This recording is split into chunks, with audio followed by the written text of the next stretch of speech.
It's the Queen City Music Podcast, the podcast devoted to the local music scene in Charlotte, North Carolina. Here's your host, Matthew Ablan. Hello and welcome to episode 22 of the Queen City Music Podcast. This month I am happy to have with me Ade Herbert, who is the lead singer for the Hawthornes. This is a band I heard about for some time and first got to see them live at the Crown Town Get Down last year. If you are unfamiliar with the Hawthornes, their sound is not easily labeled as they weave elements of funk, world, rock, jazz, and R&B seamlessly to create their own unique sound. The Hawthornes are a quartet whose members include Ade Herbert on vocals and keyboard, Mike Prescott on guitar, Horace Carney on drums, and Chris Freeman on bass. Hey, Ade, thanks for coming on the podcast. Oh, man, glad to be here. So, all right, let's get this out of the way. Are you originally from the Charlotte area? I am not originally from the Charlotte area. Born and raised in New Orleans, Louisiana. How'd you get here? It's a it's a very winding road. It's not a woman, is it? No, it's not. It's not.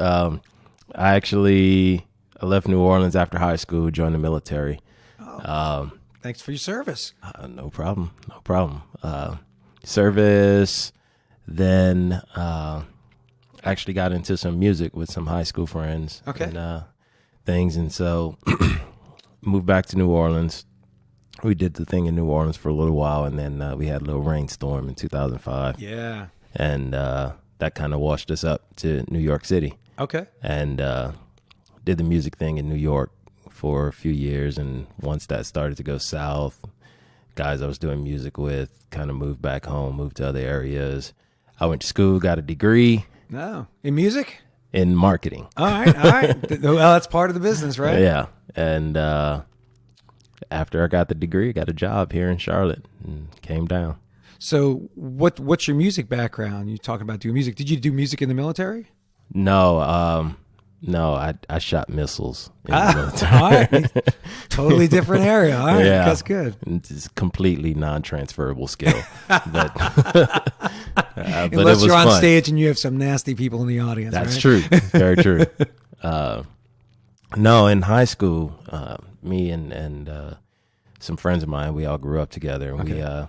we kind of did now I'm dating myself here, but this was the advent of this is before the boy band era. Okay. This is during the Boyz II Men, Jodeci, As Yet era. We won't even put a time frame on that. Yeah. So we had a singing group. It was 5 of us, and started out pretty much doing a cappella, and just got our voices together, got real tight as a singing group, and then started working with producers. And then we moved up to New York. We really kind of got moving. We're able to go to some really cool studios and work with some really cool people. Neat. Now I know you're a keyboard player with the Hawthornes, and we'll get to that in a minute, but did you play keyboards in the group that you were in? I didn't. No, we were all vocals, and actually, I think that I wished I hadn't focused so much on singing Why's back that? then. Because especially now that I'm in, a group that's heavy instrumentation and working with guys who are phenomenal instrumentalists. Like I wish that I started to pay attention to instruments earlier on. A lot of times now I'm like, man, I just wish I could keep up with these dudes. Practice. Yeah, practice. Oh man. All right. So you're in New York. You got the boy band, for lack of a better word, up there. Military, get a job, college, come down to Charlotte. So get down to Charlotte. You're in the job. How do you hook up with the Hawthornes? So when I moved down here, and it had been a few years since I'd done anything musically, and kind of the itch came back, and I just wanted to get into it, and went on Craigslist, and I was just like anybody looking for a singer. I don't care. I'll do whatever. And I did find at the time there was a cover band that I was involved with at the time, and they were looking for a singer. So I was like, that'll be fun. Learn some tunes, just go out and sing some shows. Right. I don't care. So I get in with the cover band, and that band is actually going through a transition at the time when I joined. and their drummer that they had previously had just left, and singer left, keyboard player left, and I kind of came in, and it was almost like a rebrand. Okay. So, we did that for a little while, but of course that didn't last very long. And a good friend of mine, Case Warnemund, up in Cornelius, has Old Town Public House venue and things. Case had booked the cover band a few times. Okay. And so I went to open mic, and he was just like, what are you doing? What's going on? And I said, well, I'm not doing anything. I'm thinking about trying to start my own little project or whatever, but I don't really have anything going on. So he's like, I know these guys. They just did one of the open mics here. I know at the time they were looking for a singer. I don't know if they still are, but, here's the guy's number if you want to give him a call. That's nice. So that was Mike. Okay. So I just called Mike, and I was like, hey, Case gave me you guys' number. I know you guys were working some people out or whatever. I just wanted to, introduce myself if you guys ever need anything, whatever. And Mike was like, yeah, we're working some people out, but we have a show. We're going to do an open mic if you want to just come out and see what we got going on. So I went out. I think that was over at Smokey Joe's. Just went out and heard the band, and turns out the drummer of the Hawthornes was Rob Bowser, who had just recently left the cover band that I had just recently joined. So I was just kind of following Rob around. Oh my goodness. But so they did the show at Smokey Joe's. Okay. And afterward, I was like, that was cool. You guys sound really good. I know, they had a singer at that time. Were they the Hawthornes at that point? They were the Hawthornes. Okay. They were, I'm going to backtrack a little bit. The reason why they were looking for another singer, they had just released a record. That was the 2004. 2014. More Than Eyes Can See. Correct. Okay. And then shortly after the release of that record, the original singer left the band. And so they were looking for singers to replace him, and I kind of came in as they were winding down their search. They had kind of settled or were about to settle on somebody at that show that I went to. Mm-hmm. And I just thanked them. I was like, hey, thanks for letting me come out, check you guys out. If you need anything, give me a call. And a couple of days later, they were like, hey, you want to just come by the rehearsal room? Very cool.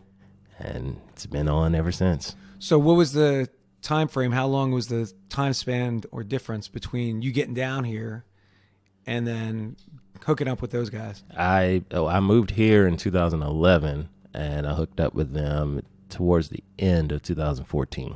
So had you heard of the guys before? Nothing. No, didn't. I actually, when Case told me the name of the band, I thought they were a family band. It sounds like it. Yeah, I was like, Hawthornes. That's interesting. So where did they get the name from? Did you inquire? Or I did you just do, live yeah. with it? No, and I think it's kind of cool, actually.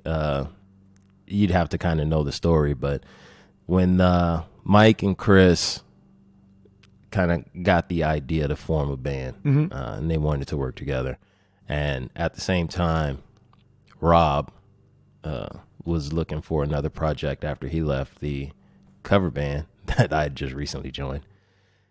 And so they all kind of met and mingled and got together. And then Mike had a friend who was the vocalist, and he wanted to bring him in.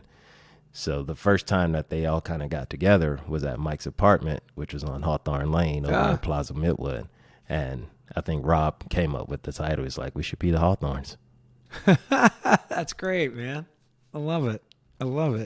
Yeah, it's always interesting to find out where bands they're coming up with their names from, and I guess having learned about the Hawthornes a couple of years ago, I was always like, I wonder where that name came from, because if you're in the Charlotte area, I don't know how widespread the chain is, but there's a pizza place called Hawthornes too. Yeah.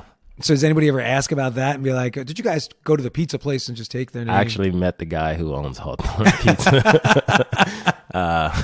Was he happy? He thought it was pretty cool.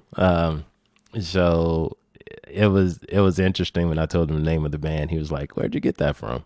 And I told him the story, and he was like, "Yeah, my store's right there." That's great. All right, so you joined the band, and as we were talking before we started recording, I was looking at some pictures on the Facebook page, and there was some lineup changes. So who that is currently in the band now was in the band when you joined? Mike Prescott and Chris Freeman were original members, and they're still in the band currently. I replaced the original singer, and then maybe about a year or so ago, Rob actually left to go pursue some other projects. He's a multi-instrumentalist, super talented dude. So, he's doing a lot of work around the city, and so we got Horace to come in and replace Rob. Horace on drums. Yeah. Awesome. All right. And how long has this lineup been together for? About a year, actually. Really? I think our first show with Horace was at the Crown Town Get Down last year. Oh, okay. That's the first time I saw you guys. Yeah. Yeah. Wow. I believe that was our first show with Horace. Okay. What's the average? What do you got? How much you guys playing around town, are you playing out of town? What do you guys do? We're kind of ramping up on the out of town gigs. And we don't play out as often as I'd like, but there's a lot of factors involved in that. Sure. But we've been averaging 1 to 2 shows a month here. And that's just as original band. It's not like you guys are going out and being a cover band, right, playing 3-hour sets or something. That's really pretty good, I think. So I would say since January, we've kind of been on the roll, and it actually around April, May, it kind of looked like things had dried up for us a little bit. We weren't really pushing too hard, and nothing was really on the calendar. And then, like, all of a sudden, the summer just kind of started stacking up, and nice. We have a couple of cool shows we're doing this summer, and we're the end of the summer, August 4th. We're actually involved in the Confluence Music Festival at Whitewater Center. Nice. And we're pretty stoked about that. So when you guys are out, of course, playing original music, how long's your average set? Are you the headliner playing and people coming to see just you, or are you usually grouped with other bands on a bill? We've done a little bit of everything. We've had an opening band play before us. We've been supporting act, played before other local acts and national acts. Right. Up in Cornelius, a lot we do at Old Town Public House. We do like a 2.5-3 hour set. Wow. And it's our stuff and throwing in a few cover tunes in there as well. So if you're doing originals and you join the band, by the time you join the band, you have the new release that came out, the self-titled album, which we'll talk about in a little bit. You guys are out performing. Are you performing any stuff from their first recording, or are you to fatten up, the set list? Yeah, we do. Actually, one of the exercises, just kind of getting me up to speed, especially with those older songs, especially being able to perform, because we didn't have any new songs when I joined. Right. I took it upon myself and with encouragement from the guys, and took those songs that they had on that first record. They didn't change, the music. I didn't want the titles to change. They were all kind of branded musically and titally. Right. So I just kind of repenned some lyrics around the same thought, using kind of the same chorus sometimes, the whole deal. And a couple of them have really kind of stuck, and we perform them kind of regularly. So. And do you guys have any other stuff that you perform in the set, or is it just consistently originals, or do you say, I'm going to throw in 1 or 2 covers? No, we have a few covers that we do, and one of the cool parts of our show, I think, that's a lot of fun. I know it's a lot of fun for us, and it is typically a hit whenever we do it. The influences of the guys in the band are all over the place. I'm the pop sensibility. I bring the watered down commercial sound. And Mike grew up just a rocker, hard rock, but he's also got some pretty cool soul licks, and he can throw some funk licks in. Chris is so Earth, Wind and Fire, funk heavy, like, whoa. And during the writing process with Rob was just kind of all over the place. Right. Rob could play all, as many styles as you asked him to. So we all had all these different influences, and we were trying to beef up the set list and figure out what kind of cover songs we were going to do. And everybody was just kind of throwing songs out. And I don't know whose idea it was, but we were just kind of like, let's like do a medley and like throw them all together. Very cool. And so we have these, right now we have 2 completed, and we're actually working on another one where we do these like 15, 20-minute cover song medleys. And it goes everywhere. Like one, we start with Bruno Mars. There's Rage Against the Machine in the middle somewhere. And we end with Lenny Kravitz.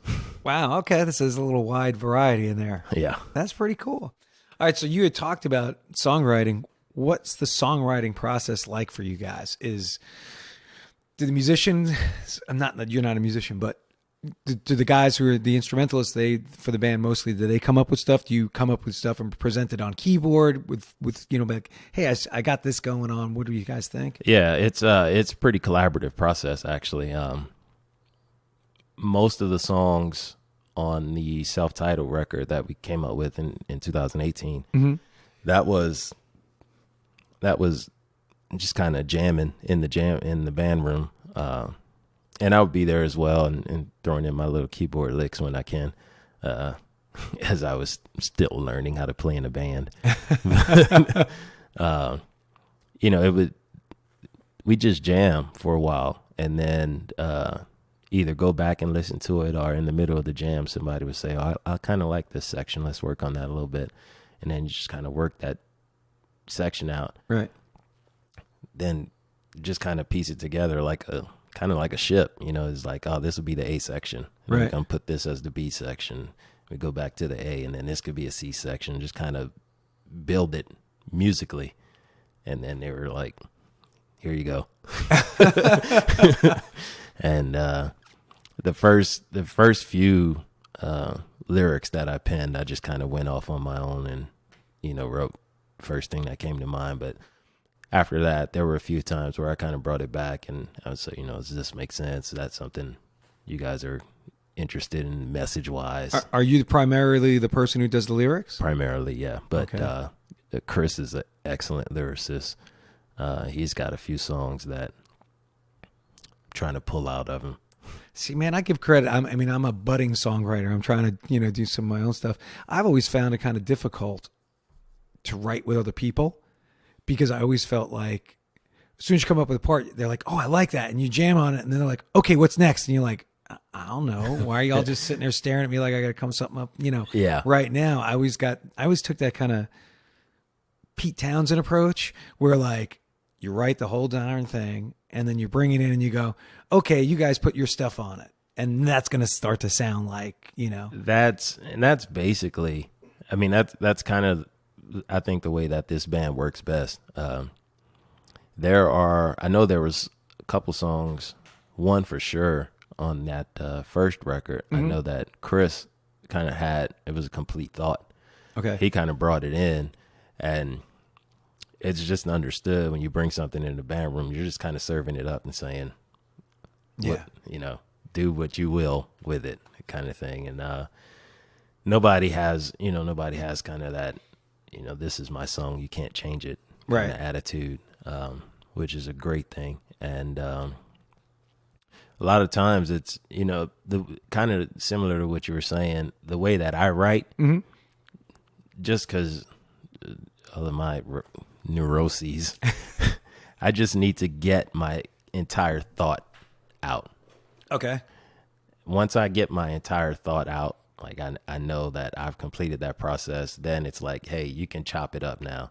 But if I present a piece of something and then it goes in a direction that I wasn't thinking about, like in my head, I'll always be like, oh, I wish I'd just finish that thing. Are you ever surprised at how it, like what you present and then the final product, how it comes out? You're like, wow, that is nothing like I thought, or it's really close to what I was imagining in my head. Big time. We have, because we record a lot of audio in the practice room and things, and a lot of it I have on my phone. So when I plug my phone up in my truck, a lot of times, music just starts playing. Right. And randomly, it's like practice tracks from songs that we were doing while we were putting the last record together. And like, I'll listen to like the beginning of a Keep Pushing. I was like, wow, that's where that song came from. Wow. Humble beginnings, huh? Yeah. Well, since you mentioned it, let's go take a listen to Keep Pushing. Awesome. Monday mornings last all week. Seems like you never get on your feet. Daily hustle's more than you can stand. Busting your tail trying to please the man.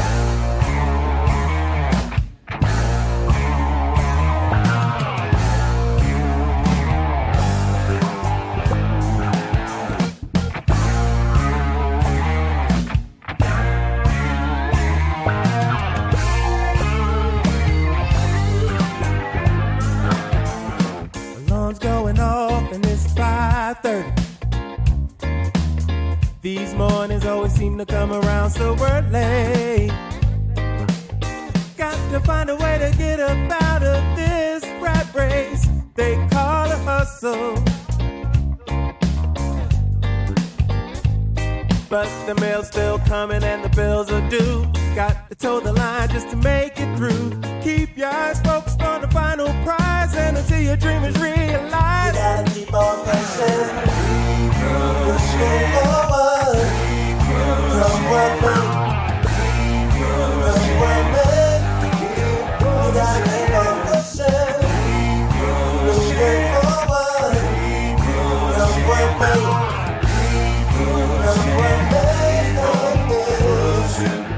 All right, man, that is a very cool track. I like it. It's got a whole rockin' vibe to it with the guitar that Mike's laying down, but yet it's got this, it reminds me of Stevie Wonder type of vibe to it.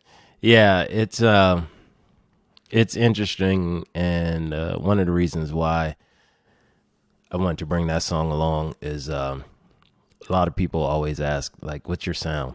What do you describe your sound as? And I it depends on when you ask me. Right. It's going to change a little bit, and I don't want to take the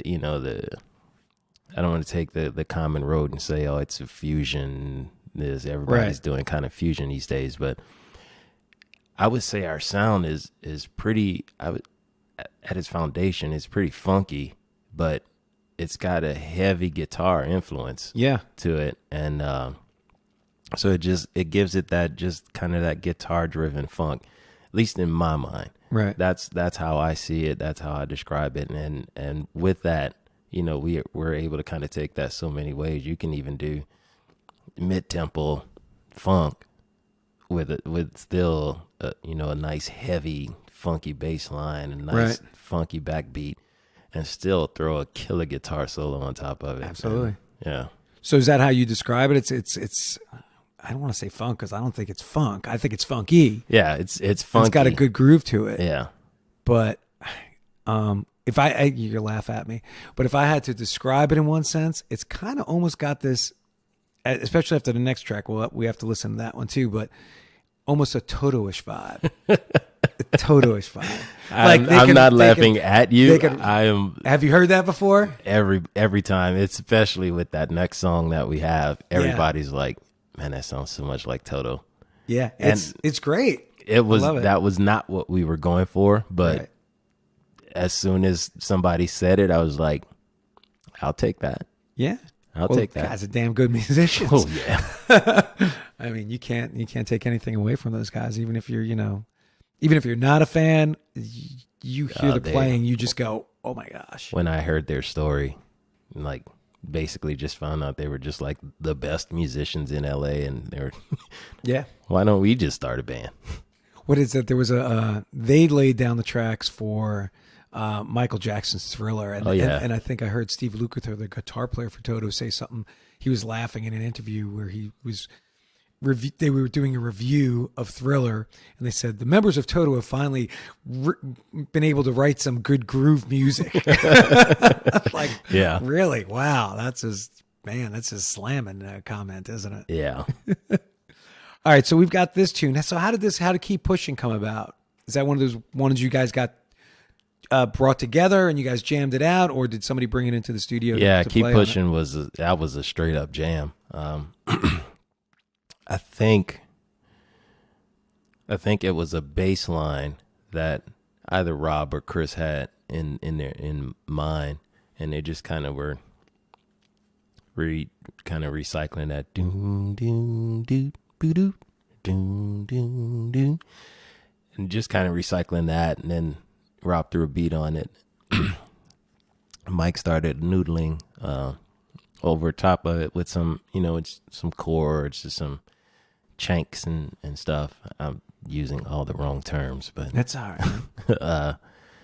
And it, like, on my phone, it's like a 14-15 minute jam of just that. And does that get taken away? Like, let's say you've got the groove and somebody's like, I really like that, and they can't come up with anything else for it at that moment. Does somebody say, all right, let me live with this for a couple of days or a couple of weeks and see what else I can come up with? Typically, I would say ideas don't die very easily in our band room.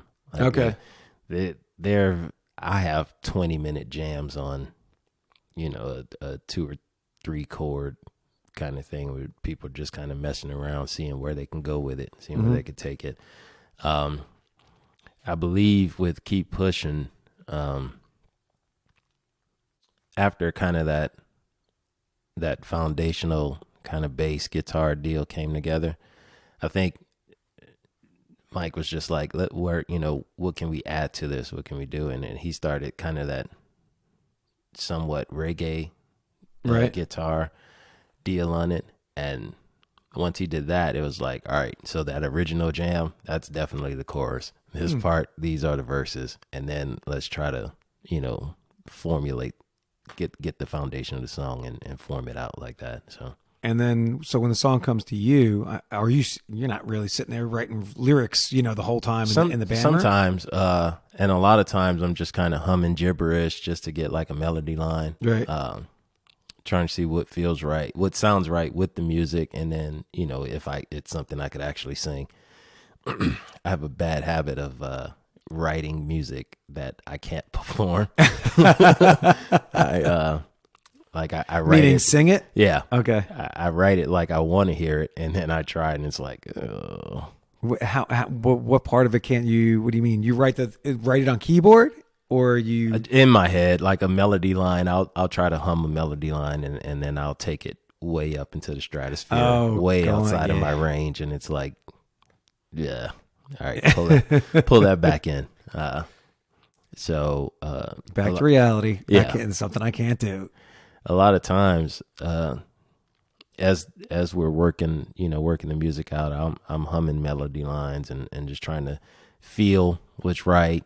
How can I sing it? Does it fit with the groove that they're making? The whole deal. And then once I kind of have an idea of what I want to write from a melody perspective, then I can actually write lyrics to it. Okay, pretty neat.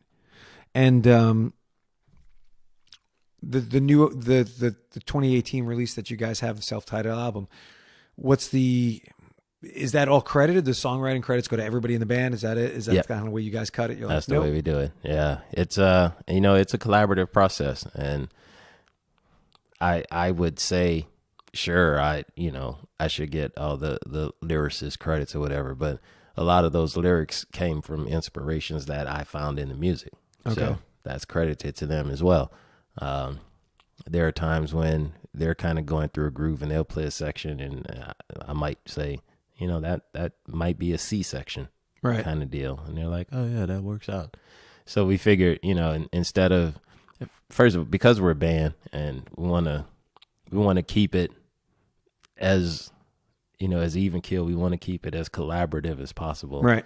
Everybody's getting shared credit across the board, no matter how it goes, no matter who brought in what, where, because I might throw in 30% today. I might throw in 12% tomorrow. Right. You never know. So can we take a listen to another track off the recording? let's do it. This is actually one of my favorites on, right. On that record. All right, this one coming up is Dances in the Rain.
So this track, I'd kind of dig the whole intro of it. It's got this kind of world music kind of drumming vibe right in the beginning before the song really kicks in. Yeah. So how did this one come about too? Is that with a jam out in?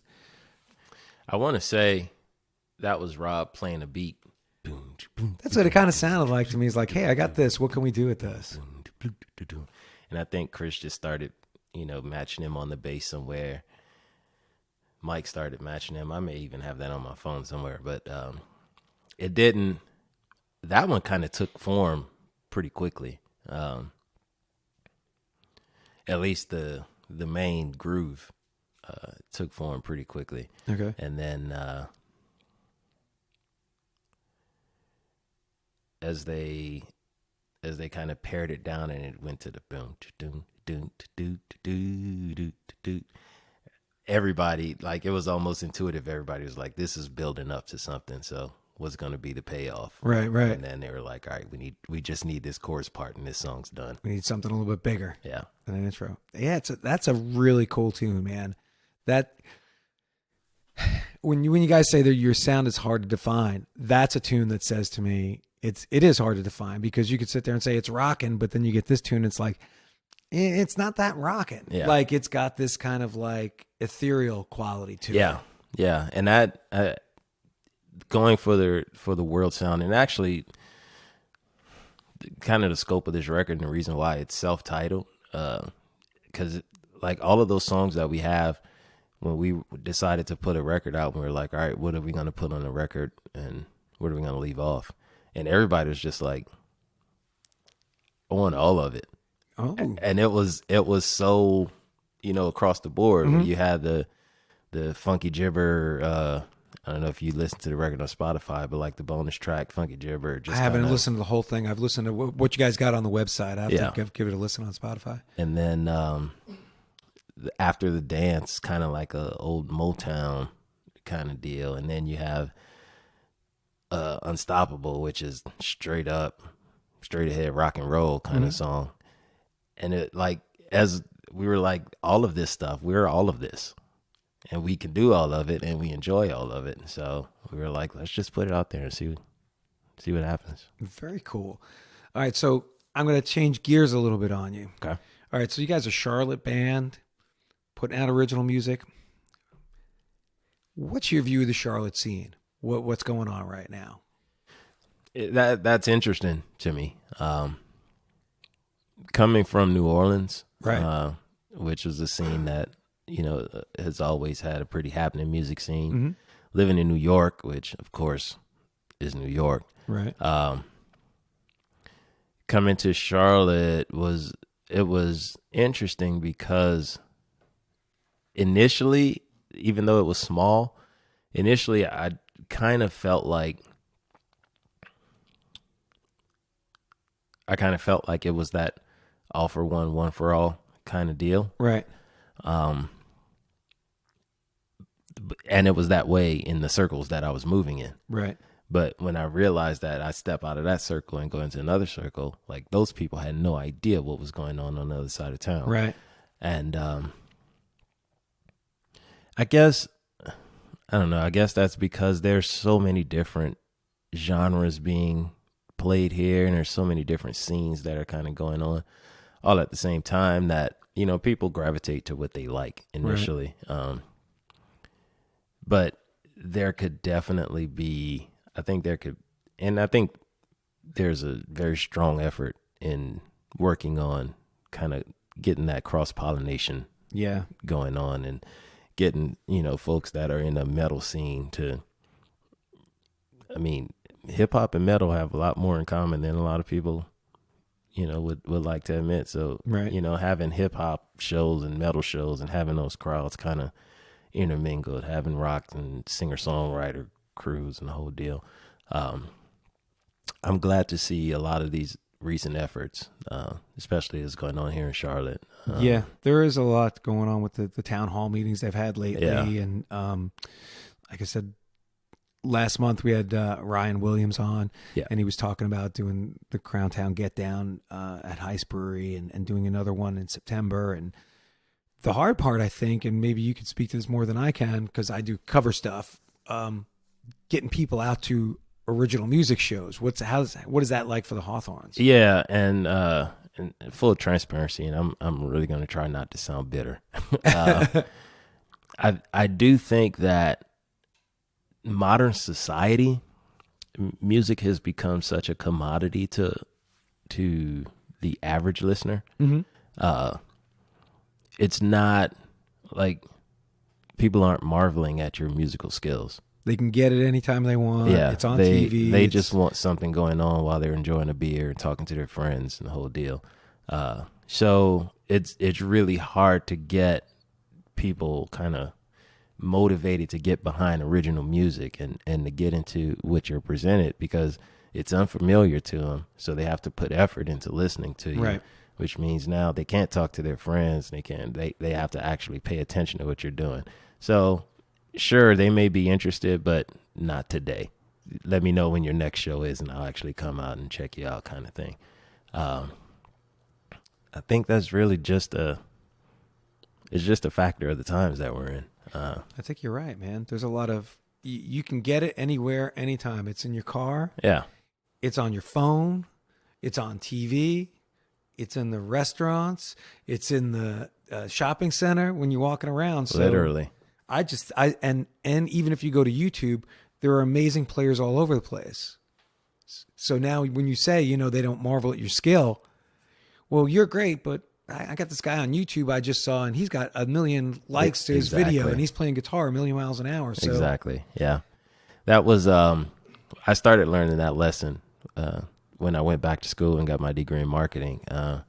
One of my professors, actually, we did a whole class on I think it was an article written in Harvard Business Review some years ago. It's called Marketing Myopia. Who's basically talking about how the record industry just kind of ate itself because they were so focused on that physical manifestation of music as being their product, and they wanted to push that physical copy of music and the whole deal, so that when MP3s and Napster came along and that physical version of music, the value of that kind of went out the window. Right. The industry was so far behind the times and trying to be able to capitalize on this new technology that was there, that the value of music basically went to zero. If you can get it for free, that's how much it's worth. Right. And I really feel, I mean, God bless everybody who pays for a Spotify subscription, because, you know, that's how the artists who are on Spotify and these other deals, that's, you know, they can get royalties for fractions. They're not getting a lot, are they? But that's only from, you know, the people who are paying to advertise on there and the people who are paying for subscriptions. Right. Because honestly, people don't have to buy music anymore. Right. And it sucks. And so that's why musicians are scrambling to find other ways to make money. Yeah, you got to get to the show if you want to. But if you find the music, hopefully that pushes people to get to the live show, and then the live show can bring people in and say, "Oh, I want to buy the T-shirt. I want this. I want that." And I know there's some bands that I listen to. I went to a hard rock show. I haven't seen them in a while, but Coheed and Cambria, and they started doing what the Allman Brothers were doing for years. They started recording all their live shows, and you can go to their website and you can buy that show that you were at, which I think is still a spectacular idea. Yeah, that's true. That's a pretty good idea. I'm writing that down. You know, if you want, that's your gift to remember that show that you got to see. I mean, put it up there. Yeah, so awesome. So what do you guys have coming up in 2019, Ade? Yeah, we have, like I was saying, we have a few shows coming up in the city in Charlotte. We're playing a couple of new venues that we haven't played at. One being Baristacraft. And Baristacraft? Yeah. Coffee? That right up here? I believe so. Oh man, I got to put that on the calendar. Yeah. and another place that, I mean, it's new to me. Maybe other cooler folks have heard of Nouveau. I believe it's in Uptown somewhere. It's like on the 22nd floor, kind of rooftop deal. We're doing that. Take a bunch of pictures. Oh yeah. And like I said, we have that show at Whitewater Center in August, which I'm pretty stoked about, playing main stage there on Sunday, August 4th. So what if we want to find out more about the Hawthornes? How do we find out about you guys? Where do we go? Our website is thehawthornesmusic.com, and that's Hawthornes with an E, just like the street. And all of our social, our Facebook and Instagram social is The Hawthornes Music. Twitter is _Hawthornes. Very cool. Because The Hawthornes Music was too long, I guess, for Twitter. No, a lot of things are some rants. Anyway, all right, man. Well, it's awesome having you on. I appreciate you coming out and spending a little bit of the afternoon with me talking about the Hawthornes, man. Sweet, man. Thanks for having me. All right, have a great day. All right. Bye. And that will bring episode 22 of the Queen City Music Podcast to a close. If you are a musician or otherwise involved in the music scene here in our fair city and would like to be a guest on the QCMP, reach out to me at qcmusicpodcast@gmail.com. Remember, you can find the podcast on iTunes, Spotify, iHeartRadio, and Google Play, among other places. So keep a lookout. Until next month, get out there and support your local music scene. Bye.